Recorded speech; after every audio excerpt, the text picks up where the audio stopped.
of parenting do you do? Are you into gentle parenting, or are you into strict discipline or corporal punishment? What are you? I'm kind of do you whoop your kids? Yeah. Share that beat of love. I wanna ride. Welcome back to another episode with Getting Real with your host Dee and Ron. And today we're going to be talking about parenting. Oh wow, in this world parenting in 2023, times have definitely changed. Yes, they have. I remember. Now I'm really old, y'all. I used to, growing up back in the day at my great grandmother's house, we had a rotary phone over there, and oh my goodness. A rotary phone, because wait a minute, first of all, I cleared up, because wait a minute, because depending on our audience who's actually viewing today, I don't know who's all in, but that's tuning in today, but they're probably like, what's a rotary phone? Okay. What's a rotary phone? Okay, so back in the day, we actually had phones in our houses. Not our cell phones, but actual phones. Sometimes the phones hung on the walls. Sometimes they just sat in the living room or kitchen or whatever on the table, and everybody could hear your conversation. So, needless to say, growing up, you as a child, you didn't really talk on the phone. So I grew up in the era where we had these phones. They weren't push button. You actually had a dial that you had to like spin around to actually use the phone. And thinking about that now, and with me saying it out loud about you weren't going to talk on the phone in front of adults. No. Like, the phones were basically for adults. And I guess that's why we as kids always stayed outside and we played. That's true. And we didn't have, as I became a teenager, we had Nintendo and Nintendo 64, but even then it wasn't where you just were on that all day, because even if you wanted to be on a Nintendo all day, it was going to freeze up. Then you were going to be blowing in the cartridges trying to get it to go again. Cool off, right? But your parents probably were going to tell you, get outside. Go and outside. stay outside and quit going in back and forth as well. We couldn't go in and out. Arizona. Yeah, you couldn't have a whole bunch of company in your house. Everything was done outside. Just, now that I think about it. And I remember growing up with all of my cousins, and we all went over to Granny's house, which was my great grandmother's house. And when I think about, today, my kids probably don't even know half their cousins, because unfortunately, and that same here. I grew up the same way in regard to being around my cousins. To be honest, we didn't spend a lot of time with outside like friends. Our cousins were our friends. Yes. I mean, yes, across the street we had our neighbors, Yeah. But that was pretty much it. That close knit community, and that was it. But for the most part, we went to cousin's house when I could, because sometimes I couldn't even spend the night. My mom, my parents didn't play the whole spend the night business. Oh, yeah. No, so here and there you begging, can I stay? Can I stay? But for the most part, being in my grandmother's house, everybody's there, and it was playing outside. I mean, getting outside, physical activities, playing, and you weren't going in and out. It was one or the other. You was either going to go in or you was going to stay out. And close that door, door. Yeah, but I think we grew up, same era, whatever, in a low compact society with technology. And now we're on the opposite end where we're parents of high tech, society at this point or whatever in technology. And which, oh gosh, technology is just taking over. I mean, and they need it. Our kids need it to adapt. I mean, because it's not going anywhere. In fact, this is where we are, and this is, going to get even more advanced. So do your younger boys, do they have cell phones? Girl, what? And how old are your boys? So I have twins, the boys, they're 10. Mm-hmm. They're about to be 11 or whatever, and they've had a cell phone for a couple of years now. I was just about to ask, when did they first get a cell phone? They've had a cell phone probably, honestly, I'm ashamed, probably like around 6 maybe. I mean, having and not just a cell phone, they have iPhones, and always had iPhones, Now, I will say my oldest son, I have a 27-year-old. My oldest son, when he got a phone, honestly, it was more so for, the difference in time, right?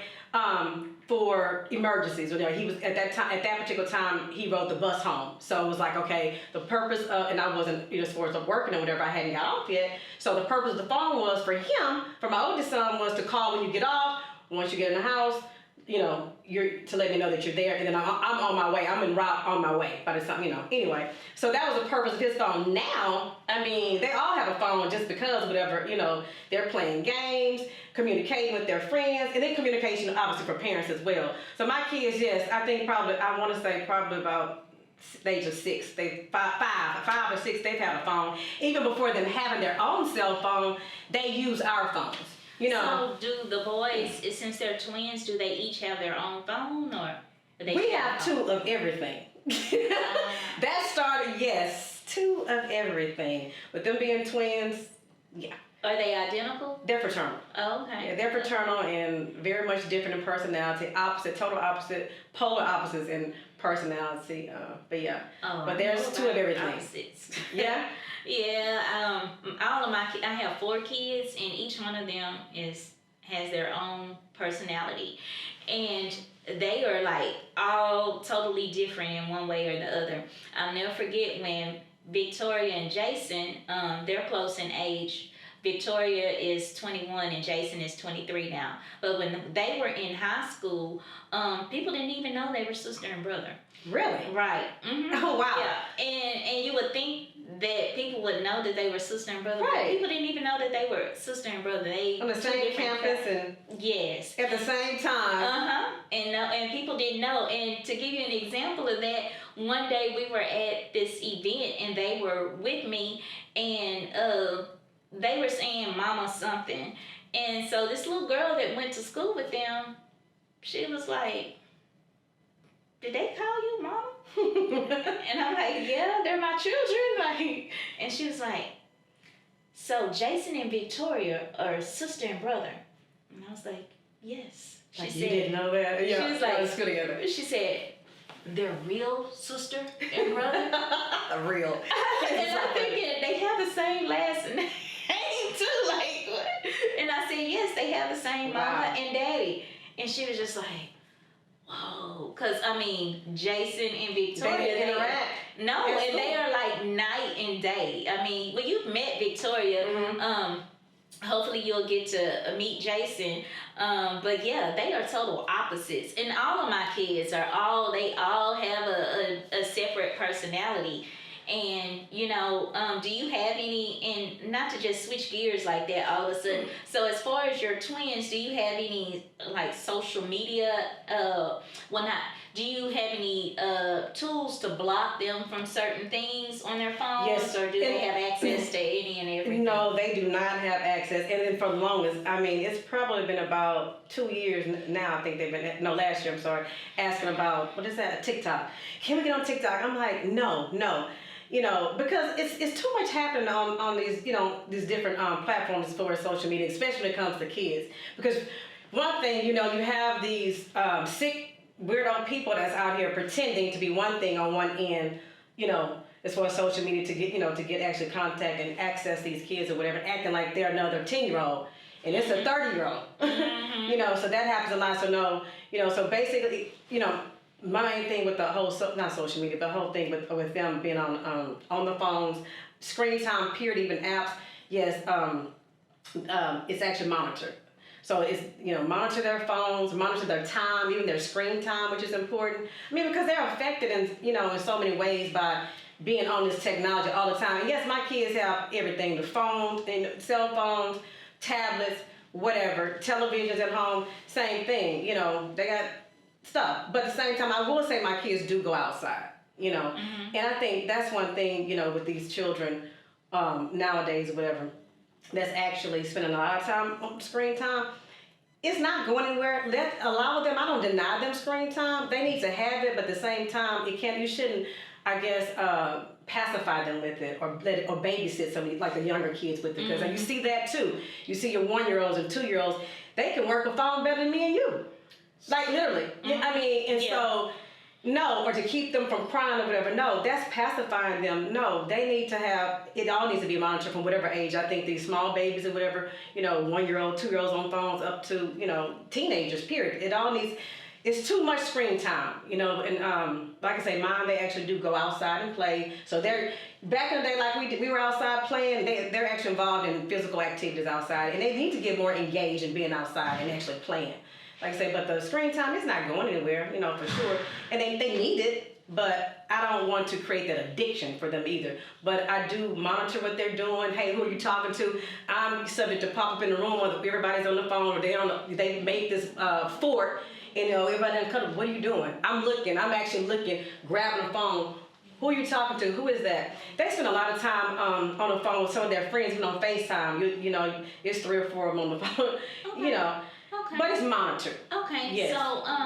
So what type of parenting do you do? Are you into gentle parenting, or are you into strict discipline or corporal punishment? What are you? I'm kind do you of whoop your kids? Yeah. I will say whatever. Honestly, I'm kind of a mixture, which is gentle and. I see you more as a gentle. I'm gentle and strict. Go to timeout. Really, you think so? Please go to timeout. Don't make me take down some of your time on your phone. Instead of having 10 hours per week, you're gonna only have. It's 3. 8. You got to cut off. 8 hours. I'm taking everybody's phone tonight because that is one of my go-tos. Give me them phones, you know. Get off those games. But to be honest or whatever, I think I'm kind of a variation between the two. I would say a mixture, so to speak. I would say they really haven't had to have any like corporal punishment or now. Don't get me wrong, they're boys and they can be silly. Boys can be boys. Let me ask you this, the taboo question. I wish I could phone your older son right now. So, did you have stricter discipline for your older son than your younger kids? Probably so, a little bit more, but I can't say now. There is a difference though. Him, but you ain't. No, I didn't. Actually, I didn't have to. No, my oldest son. Oh no, my oldest son was very reserved, quiet, mild personality. Even to this day, he is the same, whatever.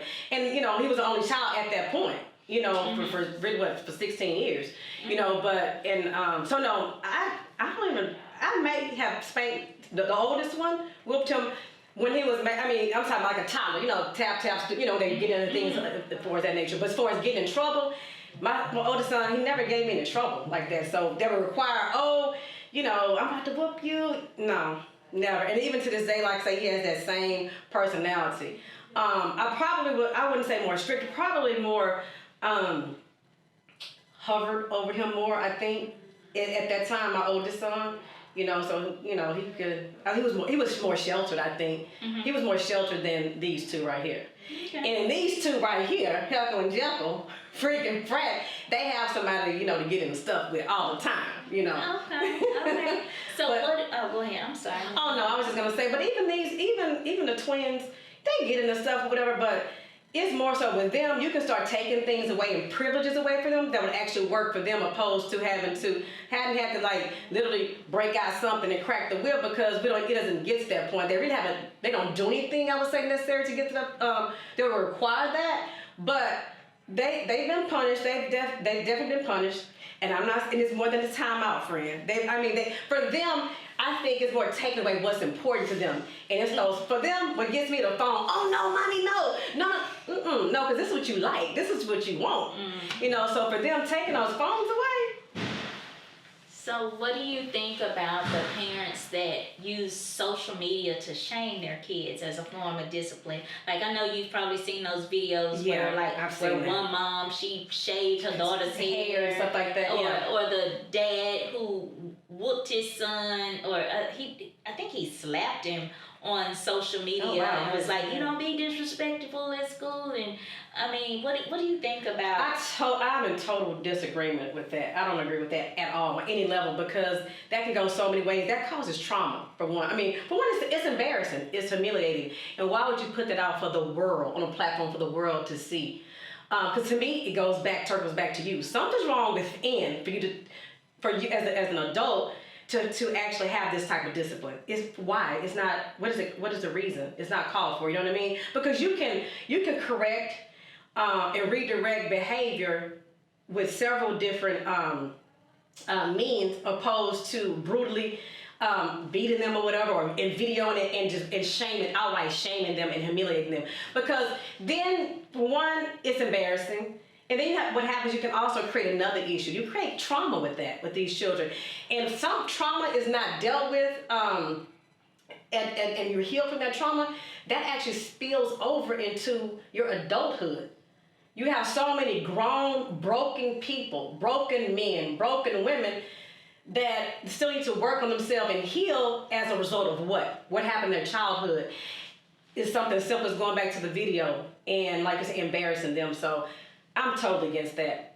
No, because like I said, there's so many different things you can do to punish them and get your point across or whatever, so this doesn't happen again. And so the child or children know that this behavior is not acceptable.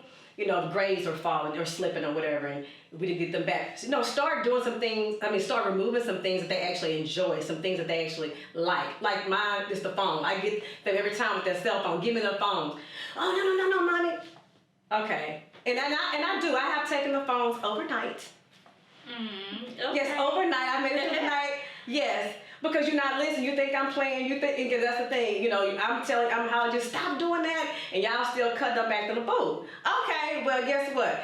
Back in our day, it'd been your mom come through yanking out the game system and all of that or whatever, out the wall. But for them, and what they do gaming as well. So yeah. But anyway, for them, like I say, for me, it's getting that phone from them. It's taking that phone.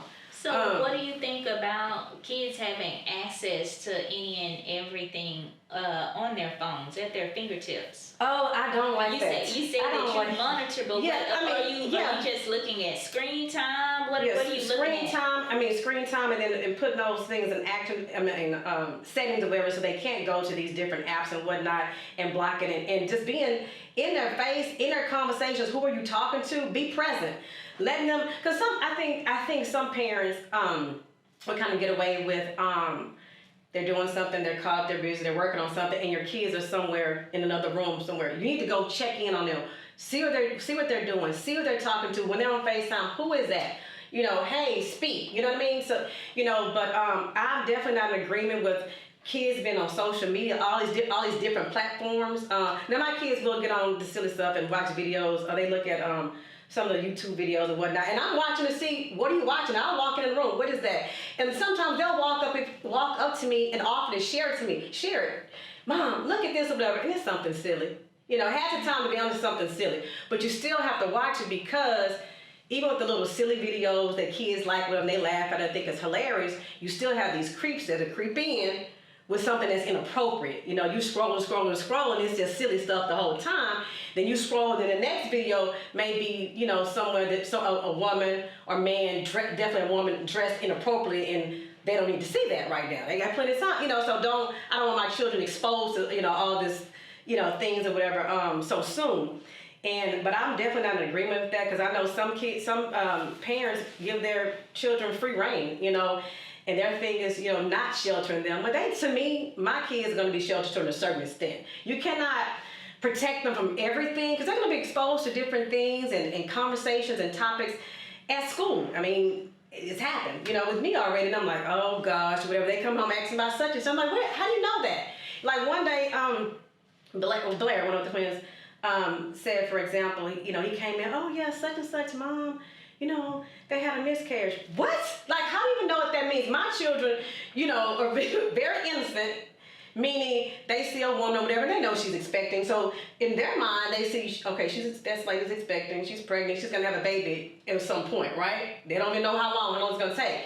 But for you to go a step further, they don't know what that means, for someone to actually experience a miscarriage or whatever. So I'm like, what? So then, and even for me, I still keep it kind of vague and general in regards to the explanation. I'm not gonna go into this whole, explanation and give you the medical terms and explanation what's happening here, because I'm just not. And some parents, and hey, everybody have different perspectives and how they parent, whatever, but some parents are very open with their children and have conversations. I'm just not. So when do you think is a good time to discuss things like that with your child? At 10, I don't think, honestly, like, in particular miscarriage, you don't need to, you don't need to know about a miscarriage right now. Maybe, high school. Miscarriage, just the birds and the bees. And all that kind of that's stuff. gonna come up, whatever. I mean, that honestly at this point at like middle school, to be honest, because it's happening. You know, it's happening earlier and earlier. Whether they're just experiencing and exploring on their own, or whether it happens, unfortunately, other situations when somebody take advantage of them as well. So, with all that being said, it's happening. So, I mean, I definitely think that middle school range or whatever age group, because that's the age that 6th grade, 7th grade, that's when they start, those hormones are raging at that point, and they're, interested in each other, boys and girls, the opposite sex, and, they're dating, they're going together. It's so much going on here, and just in talking to one of my friends or whatever, she was telling me it's some new thing. I guess I was just taken back about, it's like an online thing, like online group dating. And these are like teenagers in high school, right? And just, I'm giving an example, whatever, it may be 2 boys and maybe 3 girls all together in a group. And they're constantly communicating via text messages, social media, and what have you, whatever, and phone conversations. But supposedly they all date. They're all in a relationship rather together. And not saying dating, but, and they don't live in the same area. Mm-hmm. They're not even in the same city. They're just, and I'm like, what is this? I mean, this is getting weird. Well, I know you mentioned that you weren't going to talk to your boys until middle school, but what I've seen, because I volunteered a lot at the middle schools and at high school, I mean, middle school isn't middle school what it was when no, it's we not. were in middle like schools. high school, college. Yeah, so do you think your kids may be at a disadvantage and exposed to some, because, I mean, it's going to be right there in their face when they get to middle school. Yeah, I mean, and again, like I said, I am going to still preserve, at the end of the day, I'm not shying them, and protecting them from the real world because it's out here. But some things, I'm just not going to go there at this point at 10. You know what I mean? Mm-hmm. But it's coming. Now, if a situation presents itself, they come on with something crazy, and then I have to go there, on a mild level, that's different. But just to sit down, come on, guys, let's sit down, mama's guys, whatever, let's talk about this today. Now, we're not going to do that. I'm not going to have those conversations. Like I said, some parents do, are very open. I mean, because I'm wondering, okay, all right. Like, this is a bit too much for me. Some of the conversations that, just your experience with other people, and you just kind of like in on or whatever, just happen to be in their presence. And I'm like, okay, that's a lot. But, talking about, sexual orientation and all of that, and, even sexual preference and all that, I'm not having those conversations with my 10-year-olds right now. Again, if they question me about something for a particular reason, something, happens, and they have to come home, oh, mommy, James came to school today, he had on a skirt. What is that about? If it presents itself, a situation, then I'll have to explain it. But otherwise, no, I'm not pushing it. Is that, you know what I mean? So what grade are they in now? They're in 4th grade. Oh, okay. Yeah, okay. they're 4th graders. Okay, so they. But it's coming. It's coming. Okay. It's definitely coming, for sure. Because like I said, I used to teach at the elementary level, so I know what goes on and what's happening out there, or whatever. But and again, you can't just continue to overprotect them.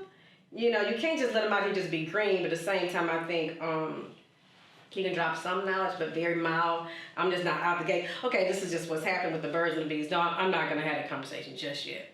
Okay. Not just yet. So, did you have the conversation? I mean, at that time, I know your children, all of them are older, but I'm saying a certain age. I'm going to be honest, I didn't have no conversations. And and I can say we didn't have those conversations. Yeah. I mean, we at our age when I grew up, we didn't have those conversations at all. I know, right? Like at all, especially back in the day. My oldest son, I'm gonna say this, but we're talking about that range and difference in age. My oldest son, no, we didn't have those conversations at all. Later, but we're 2023. Having 10-year-olds, having children at this age, we're brave. We're brave because it's a lot that they're exposed to soon. And then, like I say, my thing is even some of the language or lingo or whatever. When we did have one little boy or whatever had exposed one of my kids or whatever to just like a term, whatever. it was like he said the P word. And I was just like, so my son, he didn't repeat it to me. He was like, Mom, he came and he was saying something about the P word. Then I'm thinking like, well, why are you even referring to it as P word? Like, how do you even know? So it just brings up some of the conversations, you know, and the thing about it. So that kind of just, you can't avoid it. It's going to happen because they're going to be exposed from other people in other settings. But it just kind of ticks me out, to be honest, when your 10-year-old has been exposed to something that you feel like they should hear later on in life, but they should not at 10. And here he's asking about such and such. You're like, what? Who said that around you? But, and there's a lot of stuff that go on the bus. A lot of conversations on the bus with these kids. And you'd be surprised. I wouldn't be a bus driver in this day for nothing in the world. So when you think of how our generation was raised, where you yes ma'am, no ma'am, and, if an adult told you to do something, you listened. So what do you think about in this day and age where kids are allowed to express their opinions, how their feelings, and you tell them no, they can't go to grandmother's house, and then you have to give them a thesis on why they can't go. Absolutely. I'm good at the cutoff on that. I would stop dead conversation with you. We were talking. Well, who are you talking to? By the time they hit the back of my head because I walked off. I don't get into like a thorough thesis like you said as far as explanations. That's just not in my personality. Even with an adult, I don't. It's only so much explaining I'm gonna do, about something, and I'm done. You didn't hear me? Did you not comprehend? And I'm done. So with my position on that, I'm definitely not gonna do that with the child. I'm definitely old school traditional in regards to parenting, from that perspective. I definitely still believe instill values in my children, having manners. And the manners should be taught at home. Again, like I stated, I used to teach, elementary school as well at a certain point. And, you shouldn't come to kindergarten or pre-K, trying to learn, we're having to teach you morals and values and manners. Although it's taught, but that expectation really should start at home. You know what I mean? And it's reinforced at school.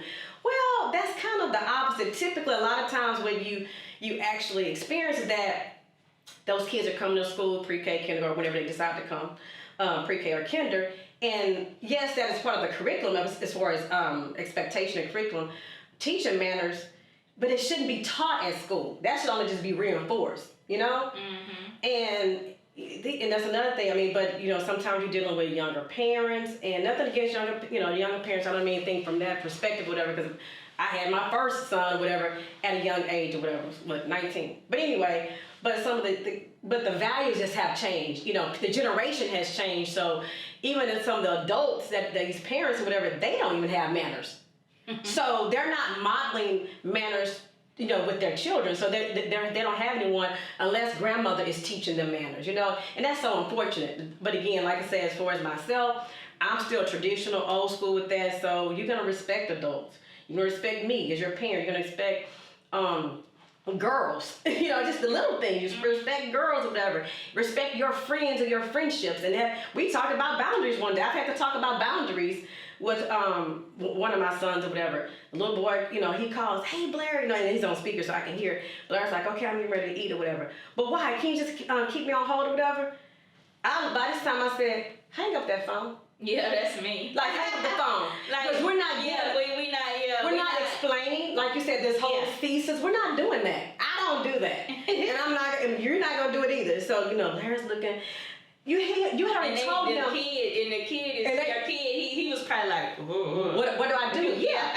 This is my friend, my mom's talking crazy. Yes, because here's the thing. You provide an explanation. You said then, you said, hey, let me call you back, I'm about to eat.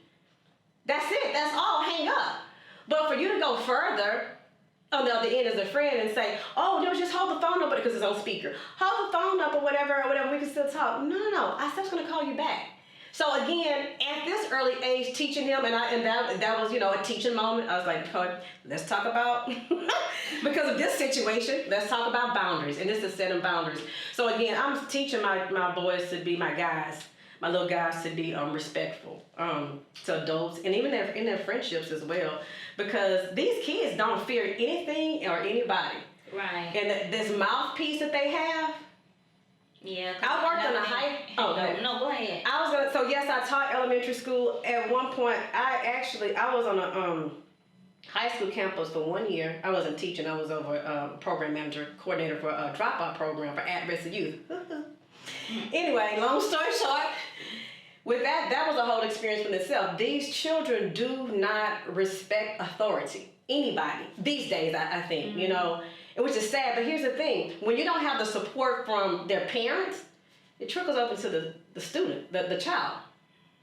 They're not a lot of times they don't, unless they really like you, the kid, they will, in a teacher situation I'm speaking of, they will respect you, whatever. But if they don't really like you or care for you, and then their parent does not support you and talk about you in a negative tone, negative way at home, well, guess who's cutting up in your class? And they know nothing's going to happen because their mom is going to come to the school and act the fool and cut up, okay? Well, you know, going back to when I was dealing with at-risk youth or whatever, because that was something I chose, that was near and dear to my heart, the population I want to target and I want to work, and I feel like I can make a change and a difference in somebody's life. You may be living in this particular environment, which I feel and I strongly believe you don't have to be a product of your environment. And so that's where I came to play. Let's teach you some manners, even at the high school level, because you don't have any. You know, communication skills. How do you talk to people? How do you talk to an adult? How do you talk to your friends? You know, your parents. How do you carry yourself? You know, so just those things, whatever. And I remember I had this one little girl in high school. One little girl, I'll never forget. I had gone to got to the parked in the teacher parking lot or whatever, and I'm circling, and for a spot, and then I cut her off. A student, her boyfriend in the car. First of all, you're not even supposed to be in this parking lot. This is for faculty, teachers and faculty here, not you. There's a student parking lot. So I cut her off, okay, whatever, and go about my day, go to my office or whatever. Long story short, my office actually was a classroom that we use as an office. Long story short, with a couple people in there or whatever, that occupied the office, 2 other people. So some of my students from the program was actually in there. Well, this little girl came in there to talk to another student that was in there at the time or whatever. And so she looked or whatever, and I looked and I was like, oh, that's the little girl who, had cut me off. I cut her off this one or whatever. Well, then I forgot exactly what she said. It was something flying by the mouth or whatever, and I was like, okay, hold on. I look great in orange. Friend, that's one of my colors. But not Harris County orange. Yeah. You know what I mean? Yeah. And so I had to check myself because she had said something smart. Because I stood up, this little girl stood directly in my face. We stood toe to toe, eye to eye like this. And she's talking. And I'm like, ooh, hold on, let me back down. Let me catch myself, like, for real, be the adult here. Yeah. Because my natural reflex, I feel, defensive or whatever, because you're in my space, you're direct. She was like literally in my face, so I didn't really have to say anything back to her, whatever, for the most part, because my students around me, they jumped in, was like, oh no, what you, to the girl, like, what are you doing? You're not gonna talk to her like that, this, and the third or whatever. And I was like, somebody better handle her. Again, let me move around, because again, orange is not my color. And so my point is saying that, like, I wouldn't dare, back in school or whatever, or even now at my age now, but just since we're speaking about the school setting, jump in a teacher's face, an adult's face, like she act like I was another student. And we're about the same height. It don't take too much to be taller than me. Yeah. So, we're about the same height and standing toe to toe, and she's just talking crazy. And I was like, oh my, this is not happening. Okay. But they don't fear anything. And so I just think as parents, we gotta go back to how the old school, and I don't mean when I corporal punishment, I don't mean that, just old school dynamics of rearing your children with and instilling some value and manners and respect. Go back to that, because it's out of control. Well, guys, there you have it. Parenting in 2023 is totally different from parenting back in my day. And so there is no right or wrong, because things change and everybody has different values. But we want to know your opinions. Please drop in the comments, what you feel about what we're talking about today, your opinion. We want to hear from you guys. And As always, make sure you like, follow, subscribe to Getting Real with who, what, Ron, and Dee. have a great day. Later.